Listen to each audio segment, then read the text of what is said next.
Hello everyone and welcome back to my channel. आज मैं लेके आया हूँ आपके लिए एक और अच्छा स्टॉक जो कि है फार्मा सेक्टर से। तो चलिए चलते हैं।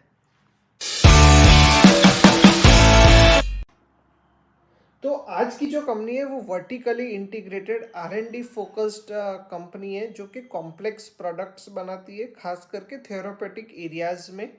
इसके अगर मैं बिजनेस सेगमेंट्स की बात करूं तो ये है फिनिश्ड डोसेज फॉर्मुलेशंस में, APIs में और कॉन्ट्रैक्ट मैन्युफैक्चरिंग में।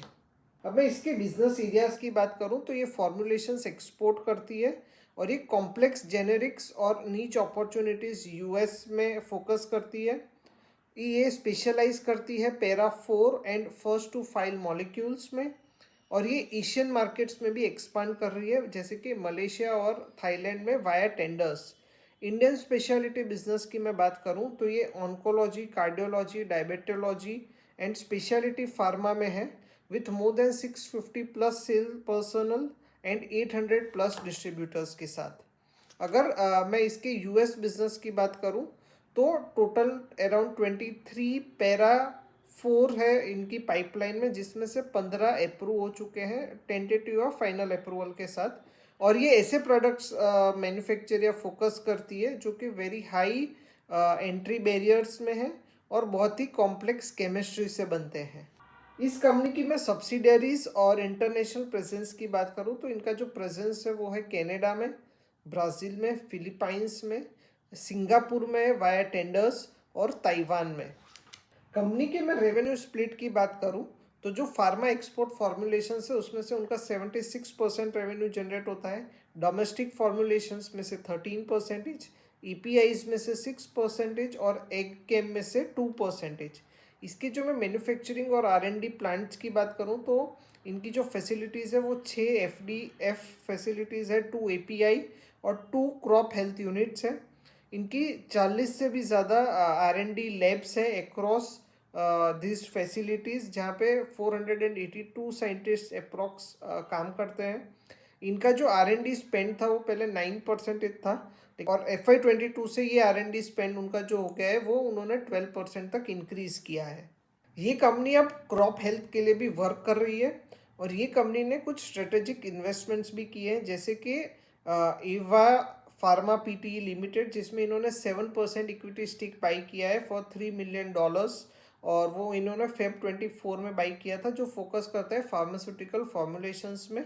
और दूसरा है सेलोजन थेरापेटिक्स, इन्होंने $2 million इन्वेस्ट किया था जैन 2024 में, जो फोकस करता है सेल और जेने थेरेपी सॉल्यूशंस में। तो ये हुआ कंपनी के बारे में। अब हम बात करेंगे कंपनी के फिनेंशियल्स के बारे में। कंपनी के की फिनेंशियल रेशियोज की मैं बात करूं तो जो कंपनी का प्रमोटर होल्डिंग है वो है 49.6%। कंपनी का जो रिटर्न ऑन कैपिटल एम्प्लॉयड है वो है 30.1%, और रिटर्न ऑन इक्विटी है 25.9%। कंपनी का अगर मैं PE रेशियो की बात करूं तो वो है सिर्फ 13.3, जबकि इंडस्ट्री PE जो चल रहा है वो चल रहा है अराउंड 39 के आसपास। कंपनी का जो डेट टू इक्विटी रेशियो है वो है सिर्फ 0.03। कंपनी के 10 ईयर्स सेल्स ग्रोथ की मैं बात करूं कंपाउंडेड तो वो था 18%। कंपनी का जो प्रॉफिट ग्रोथ था 10 साल का CAGR वो था 30%। कंपनी का जो रिटर्न ऑन इक्विटी है 10 साल का कंपाउंडेड वो है 17%, और कंपनी का जो स्टॉक प्राइस CAGR है 10 साल का वो है 18%। ये कंपनी अभी मैं होल्ड नहीं कर रहा हूँ। मैं एक सेबी रजिस्टर्ड रिसर्च एनालिस्ट हूँ, इसलिए मेरा डिस्क्लेमर है कि अभी ये मैंने बाई किया हुआ नहीं है, ये मेरे पोर्टफोलियो में नहीं है। ये कंपनी में मुझे ऐसा लगता है कि ये कंपनी आगे के 2 या 3 साल में अच्छा रिटर्न्स आपको जनरेट करके दे सकती है। Approx 50 to 100% return easily generate करके दे सकेगी।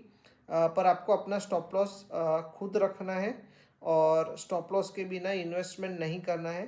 ट्रेडिंग में तो हम स्टॉप लॉस फॉलो करते ही हैं, लेकिन इन्वेस्टमेंट में भी हमको स्टॉप लॉस फॉलो करना चाहिए। ऐसे और वीडियोस के लिए मुझे लाइक कीजिए, फॉलो कीजिए, सब्सक्राइब कीजिए, और अगर आपको कुछ भी डाउट है तो आप उसमें मुझे कमेंट में पूछ सकते हैं। और याद रखिए, सपने देखिए क्योंकि सपने ज़रूर पूरे होते हैं। Thank you.